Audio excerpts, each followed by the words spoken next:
Hello అండి, నమస్తే. నేను సంధ్య. వెల్కమ్ టు సంధ్యాస్ వంటల పుస్తకం. పిల్లల లంచ్ బాక్స్లోకైనా కానీ ఇప్పుడు వర్షం పడుతూ ఉంటే వేడివేడిగా కొంచెం స్పైసీగా కానీ తినాలనిపిస్తూ ఉంటుంది. అలాంటప్పుడు ఇంట్లో ఉన్నటువంటి వెజిటేబుల్తో వెజ్ ఫ్రైడ్ రైస్ని ట్రై చేయండి. చాలా టేస్టీగా ఉంటుంది, ఇంకా తినాలనిపిస్తుంది. ముందైతే మన ఛానల్ని తప్పకుండా సబ్స్క్రైబ్ చేసుకోండి. ముందుగా ఒక కళాయి పెట్టుకొని అందులోకి 2 టేబుల్ స్పూన్ల వరకు ఆయిల్ తీసుకోండి.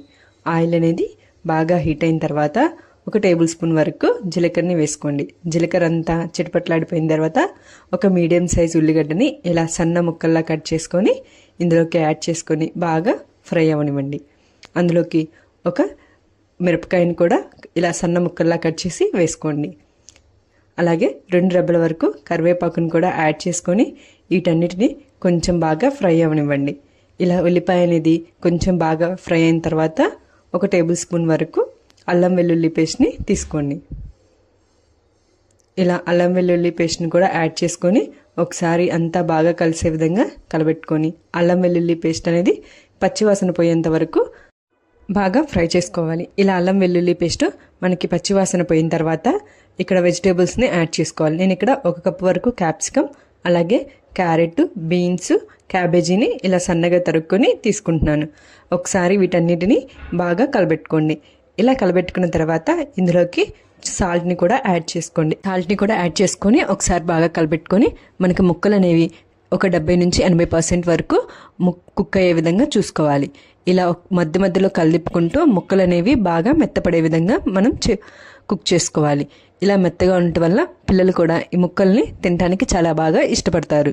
ఇలా అన్నీ కుక్ అయిపోయిన తర్వాత మనం ముందుగా ఉడికించి పెట్టుకున్నటువంటి రైస్ని ఇందులోకి యాడ్ చేసుకోండి.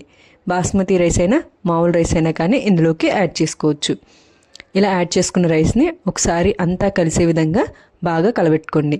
ఇలా రైస్ అంతా మనకి బాగా కలిసిపోయిన తర్వాత 1 టేబుల్ స్పూన్ వరకు కారం, అలాగే 1 టేబుల్ స్పూన్ ధనియాల పొడి, 1 టేబుల్ స్పూన్ జీలకర్ర పొడి, అలాగే 1 టేబుల్ స్పూన్ వరకు మిరియాల పొడిని కూడా యాడ్ చేసుకోండి.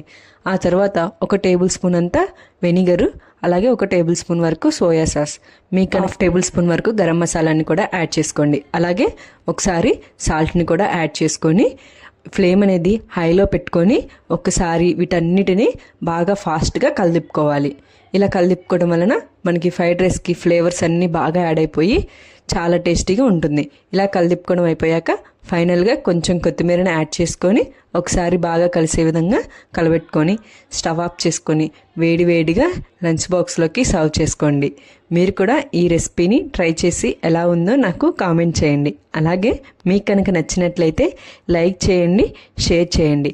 మరిన్ని రెసిపీస్ కోసం మన ఛానల్ని తప్పకుండా సబ్స్క్రైబ్ చేసుకోండి. Thank you for watching.